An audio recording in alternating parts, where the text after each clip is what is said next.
स्वागत है आपका फास्ट न्यूज इंडिया के बुलेटिन में खबरों के साथ मैं स्वाति। और आइए रुक करते आगे की तमाम बड़ी खबरों की ओर।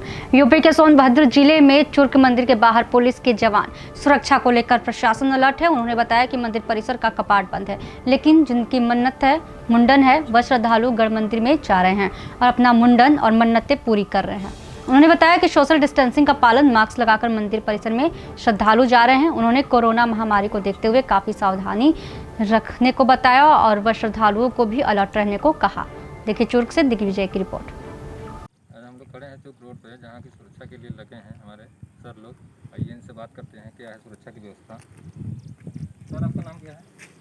मेरा नाम व्यवसाय अच्युतानंद मिश्रा है। सर ये बताइए, यहाँ मतलब यहाँ मंदिर तो श्रद्धालुगण आ रहे हैं, उनके लिए आपके क्या व्यवस्था है? उनके लिए व्यवस्था ये कोरोना को देखते हुए आपस में छुआछूत की बीमारी न फैले, इसलिए मंदिर को बंद रखा गया है और पुजारी अपना देखभाल करके अपना वो कर रहे हैं। सर मंदिर तो बंद को रखा है, लेकिन फिर भी श्रद्धालुगण तो जा रहे हैं ऊपर, तो काफ़ी श्रद्धालु दिखे। हाँ जा रहे हैं, जैसे मुंडन है, जिसकी मुंडन संस्कार है, अपना घंटा उंटा बांधना है वही जा रहे हैं। नाई के लेकर के आए हैं तो अपना करवा रहे हैं, इसमें कोई रोक नहीं है।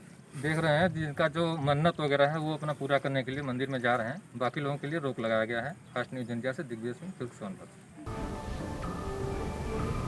यूपी के औरैया जिले के 800 चौकी क्षेत्र के चौराहे पर जब हमारे प्रतिनिधि ने जाकर के निरीक्षण किया तो वहां पे रक्षाबंधन के त्यौहार पर भी लोग सरकार की गाइडलाइंस का पालन कर रहे हैं और इस क्षेत्र के लोग घर से बाहर मार्केट में राखी और मिष्ठान तथा अन्य घरेलू सामग्रियां लेने के लिए लोग मार्केट में नहीं निकल रहे हैं। जैसा कि हमारे प्रतिनिधि ने देखा कि जो भी लोग दिखाई दिए उनमें से कुछ लोग सोशल डिस्टेंसिंग और मास्क का प्रयोग कर रहे थे और कुछ लोग वहाँ पर सोशल डिस्टेंसिंग और मास्क का प्रयोग नहीं भी कर रहे थे।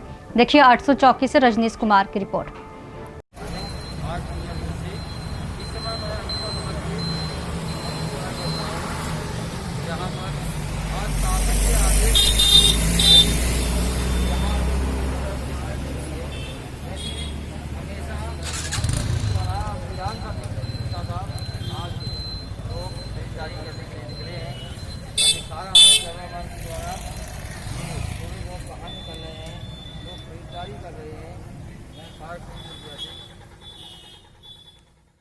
यूपी के सोनभद्र जिले के चुर्क पंचमुखी मंदिर में कम से कम श्रद्धालु देखने को मिले। आज सावन का लास्ट सोमवार एवं रक्षाबंधन था और उस पर सबसे बड़ी कोरोना जैसी महामारी, जिसके चलते मंदिर प्रांगण में कम से कम श्रद्धालु पूजा पाठ करते दिखे। कोरोना जैसी महामारी में सब अपने घर परिवार में ही पूजा पाठ कर रहे हैं। श्रद्धालुगण जो कि अच्छा है, घर पर रहें, सुरक्षित रहें। देखिए चुर्क से दिग्विजय की रिपोर्ट। आज हम लोग स्थित हैं चुर्क पंचमुखी मंदिर में, जो कि सावन का लास्ट सोमवार है और आज रक्षाबंधन भी है। इसको देखते हुए यहाँ पर श्रद्धालुगण बहुत काफ़ी कम आए हैं, क्योंकि इसमें कोरोना महामारी चल रहा है। आप देख सकते हैं जैसे चारों तरफ महामारी के दौरान श्रद्धालुगण बहुत कम दिखाई दे रहे हैं। फास्ट न्यूज इंडिया से दिग्विजय सिंह, चुर्क सोनभद्र। यूपी के बरेली जिला के थाना कैंट के नकटिया निवासी तेजराम पुत्र छोटे ने बताया कि उसका 20 वर्षीय बेटा अजय होटल से कोल्ड ड्रिंक लेने गया था। तभी किसी मामूली बात पर होटल मालिक के बेटे मोहसिन ने मारा पीटा और चाकू से हमला कर अजय की उंगलियां काट दी। आरोप है कि जब तेजराम नकटिया चौकी पहुंचा तो इंचार्ज ने उल्टे तेजराम और उसके परिजनों को मारा पीटा और रिपोर्ट लिखने से मना कर दिया। तेजराम ने एसएसपी से कार्रवाई की मांग की है। देखिए बरेली से शाहबाज बेग की रिपोर्ट। ममता, हम लोग लेटरिन पेशाब करने के लिए जाते हैं। हम लोग झोपड़ मड़इयों में रहते हैं और कोई हम लोगों के लिए साधन नहीं है और हम लोग नकटिया पे आलू स्टोर के पास, चौकी के पास रहते हैं। लेटरिन करने के लिए जाते हैं। उमरिया के लड़के हम लोगों की वीडियो कैसेट बनाते हैं। जब हम लोग कहते जाके तो वो चढ़ के मारते आके। चौकी में शिकायत कहते आके तो चौकी वाले कोई सुनवाई हम लोगों की नहीं करते हैं। रात भर के हम लोगों ने यही शिकायत की तो हम ही लोगों को मारा और हम ही लोगों के इसके चाकू हाथ पे चलाया। इसकी 3 उंगली कट गई और हमारी नंद के लिए मारा। उसके नकटिया चौकी दरोगा जी ने, पुलिस वालों ने मारा। उनके लाठी, हम लेडीज़ों के सबके चोट लगी। दब इनके भी मारा, इनके भी चोट लगी। अब इसकी मम्मी को भी चोट लगी। इसे भी मारा, जे अपने माँ बेटे हैं कटोरी का, इसे भी मारा करके। हम लोग सार कहीं भी जाते हम लोग कोई सुनवाई नहीं। थाने चौकी जाते हैं, रिश्वत ले लेते हैं, हम लोग कोई सुनवाई नहीं करते, पकड़ते छोड़ देते हैं। अभी आप यहाँ पर पेश हुए, क्या आश्वासन है? हम लोगों की कोई सुनवाई नहीं हुई। कल थाने गई थी, कल इनकी डॉक्टरी रिपोर्ट भी हुई। लाल नाम है और लाल के लड़के का नाम मोहसिन है और सूबेदार। कबाड़े वाला, 3 नाम है इनके। चौकी के दरोगा जी वो भी हम लोग मानने लगते हैं, हम लोग शिकायत नकटिया पे चौकी पे दरोगा जी अगर हम लोग शिकायत करने के लिए जाते हैं तो वो रिश्वत ले लेते हैं, वो हम ही लोगों को मारते हैं, रिश्वत ले लेते हैं, हम ही लोगों को मारते हैं। हम लोग कोई सुनवाई नहीं, कोई कुछ भी नहीं। हम लोग डेरे में रहते हैं, डेरों में वो मुसलमान लोग घुस के आते हैं, मारते आके हमला करने की कोशिश करते हैं, कोई नहीं सुनवाई है सर। और हमारे लिए इधर के जे भी एक बात है कि हमारी नंद के लिए चोट लगी, जब हमने थाने में कल रिपोर्ट करी, जाके थाने से मुझे डिस्ट्रिक्ट भेजा गया तो डिस्ट्रिक्ट वालों ने डॉक्टरी रिपोर्ट हो गई, थाने से छोड़ दिया, उन्हें छोड़ दिया। हम लोग कोई झारखंड के रामगढ़ जिला के चितरपुर प्रखंड स्थित बनिया मोहल्ला में आए दिन सड़क दुर्घटना होती रहती है और इस दुर्घटना का मुख्य कारण खराब सड़कें हैं। खास करके बरसात आते ही सड़कें नालियों में तब्दील हो जाती हैं, जिसके कारण लोगों को खासा मुसीबतों का सामना करना पड़ता है।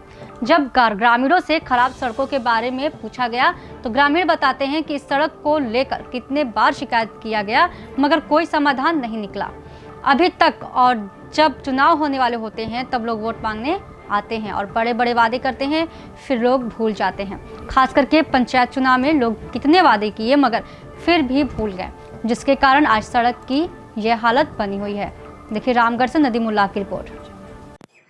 जी, लगभग कई दिनों से आपके मोहल्ले में जो जौहर रोड में है, जो रोड रास्ते हैं जो ख़राब हो रहे हैं, मुश्किलात आ रही है आवाम लोग के लिए, इसमें आप क्या कहना चाहते हैं जो अभी तक बना नहीं है आपके रोड?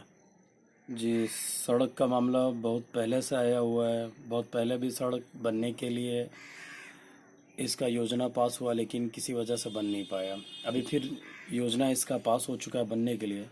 तो जिन लोगों ने इसको पास करवाया है, मैं लोगों से विनती करूंगा कि वो लोग इसको आगे तक लेके जाएं और मुकम्मल करने की पूरी कोशिश करें। जो हाल है वो सबसे ज़्यादा पब्लिक के लिए जो दिक्कत है चलने में, वहाँ पब्लिकली ये सभी से है, किसी से छिपा हुआ नहीं। लेकिन सबसे ज़्यादा उस रोड में अगर दिक्कत है तो उसमें स्कूल है, जो एजुकेशन जिससे प्रभावित होता है। आम दिनों में जब बारिश नहीं होती है वहाँ पे बच्चों का चलना इतना ज़्यादा मुश्किल होता है, जिससे उनके शिक्षा में बाधा आती है कि बच्चे अगर गिर जाते हैं तो बजाय स्कूल जाने के उन्हें वापस सड़क से उठा करके घर ले जाना पड़ता है। तो अच्छा, ये जो परेशानी हो रही है, जो अभी बीमारी चल रही है कोविड-19, इसके कारण पूरा रास्ते में गंदगी कीचड़ जा रही है आपके मोहल्ले तरफ पूरा। आप बिल्कुल देख सकते हैं कि इससे ज़्यादा कोविड-19 जो हमारे पूरे देश के अलावा पूरी दुनिया में जो आज वबाई सूरत अख्तियार कर चुकी है, तो इससे प्रभावित वो गंदी सड़कें भी हैं, जिस गंदगी की वजह से और भी बहुत से बैक्टीरियाज पनप रहे हैं, जो तरह तरह के डिजीज़ में आदमी उसमें घिरते जा रहे हैं। रोड का गंदा होना प्लस उसमें गंदी चीज़ों का बहाना लोगों के लिए और ज़्यादा मुसीबत का ज़रिया खड़ा कर दिया है। इसके लिए कि वहाँ सड़क ना बनने की सबसे बड़ी वजह है, आप आए दिन खुद गुजरते होंगे तो आपकी निगाह पड़ती होगी कि वहाँ पानी का जो जमाव रहता है वो किस कदर है, जिससे लोगों का चलना तो उधर किनार उधर से गुजरने के लिए एक बार सोचना पड़ता है। वहाँ पे एक मेडिकल भी है, एक डॉक्टर भी बैठते हैं, अनूप डॉक्टर जी। तो वहाँ पे तो आवाम लोग आते हैं, वहाँ पे परेशानियाँ भी होनी पड़ती है वहाँ पे। जी, बहुत सारी दिक्कत है वहाँ पे। इस मौके पे जब पानी जमाव रहे तो पब्लिक के लिए बैठने तो दिक्कत आम हालत में है ही, बारिश रहते वक्त में और ज़्यादा दिक्कत है कि मेडिकल लाइन में जितने भी पेशेंट वहाँ मौजूद रहते हैं वो दिखाने के लिए जो मौजूद रहते हैं, तो जो पेशेंट पहले से मौजूद है वहाँ पे दिखाने वाले और उनको जो लेके आए हुए हैं वो उस बीमारी से प्रभावित होते हैं कि उस गंदगी से उनको भी जूझना पड़ता है। जितनी देर वो रहते हैं, जब तक पेशेंट बीमारी चेकअप करवा रहे होते हैं, तब तक ये आए हुए लोग उस गंदगी की वजह से खुद को बीमार में पाते हैं। अच्छा, शुक्रिया। तो अभी के समाचार, आगे कुछ खास खबरों के लिए बने रहिए फास्ट न्यूज़ इंडिया के साथ।